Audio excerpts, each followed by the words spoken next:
क्या सच में हैक हो सकती है ईवीएम? ईवीएम पर एलन मस्क के दावे पर बवाल। दोस्तों, ट्विटर, एक्स, टेस्ला और स्पेस एक्स के मालिक एलन मस्क ने जैसे ही ये कहा कि इलेक्ट्रॉनिक वोटिंग मशीनों को खत्म कर दिया जाना चाहिए, ईवीएम को हैक करना इंसान और एआई के लिए संभव है, उसके बाद इसे लेकर चर्चाओं का बाजार गर्म है। भारत में भी इलेक्ट्रॉनिक वोटिंग मशीन और उसकी हैकिंग के खतरे को लेकर लगातार चर्चा होती रहती है। हालांकि चुनाव आयोग का साफ कहना है कि ईवीएम को हैक नहीं किया जा सकता। चुनाव से ठीक पहले इससे जुड़ा मामला सुप्रीम कोर्ट में भी गया था। तब कई तकनीक आधार पर चुनाव आयोग ने साबित करने की कोशिश की थी कि इस मशीन में हैकिंग का सवाल ही नहीं उठता। इस बीच चलिए इस वीडियो में जानते हैं ईवीएम के बारे में कुछ ऐसी बातें जो कम ही लोग जानते होंगे। दोस्तों, ईवीएम यानी इलेक्ट्रॉनिक वोटिंग मशीन, ये चुनावों में मतदान और उनकी गिनती के लिए काम में लाई जाने वाली इलेक्ट्रॉनिक डिवाइस होती है। इसमें दो यूनिट होती है। पहला कंट्रोल यूनिट यानी सीयू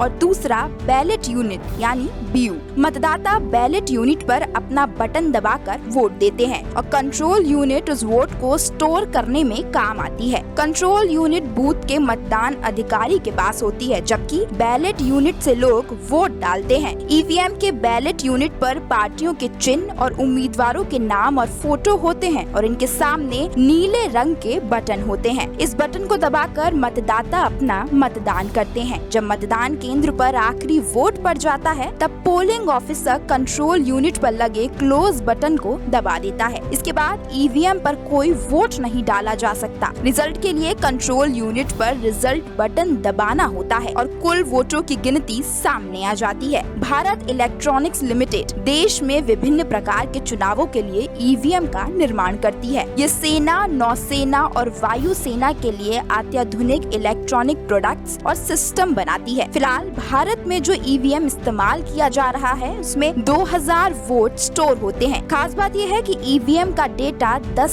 साल से अधिक समय तक सुरक्षित रखा जा सकता है। साथ ही एक ईवीएम यूनिट को तैयार करने में लगभग 8500 रुपए का खर्च आता है।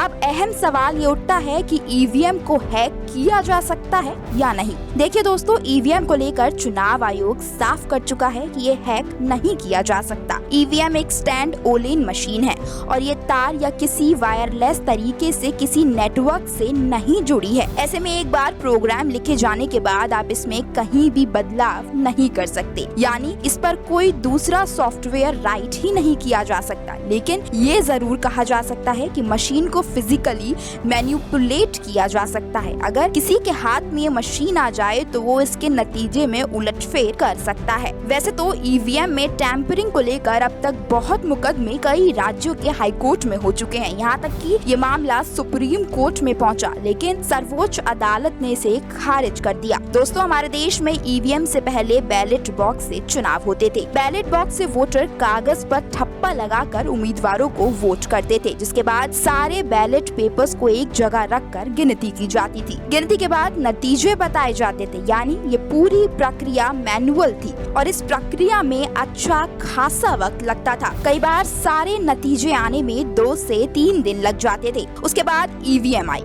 ईवीएम से सारा काम तुरंत होने लगा। ईवीएम के इस्तेमाल का इतिहास पुराना है। पहली बार 1974 में अमेरिका के कैलिफोर्निया में स्थानीय चुनावों के लिए इसका प्रयोग हुआ। दोस्तों, भारत में केरल के एक उपचुनाव में पहली बार 1982 में ऐसी मशीन का इस्तेमाल किया गया, लेकिन कोर्ट ने इन मशीनों के इस्तेमाल को खारिज कर दिया। 1991 में बेल्जियम पहला देश था जहां इलेक्ट्रॉनिक वोटिंग मशीनों को इस्तेमाल चुनाव में हुआ, लेकिन सही मायनों में वहां भी इसका पूरा इस्तेमाल 1999 से शुरू हुआ। भारत में 1982 में पहली बार इस्तेमाल के बाद 2003 के चुनावों में इसका व्यापक प्रयोग किया गया। खैर, अब ईवीएम को लेकर आपका क्या ख्याल है? क्या आपको भी एलन मस्क की तरह लगता है कि ईवीएम को खत्म कर दिया जाना चाहिए? ईवीएम को हैक करना इंसान और एआई के लिए क्या संभव है? अपनी राय हमें कमेंट करके जरूर बताएं।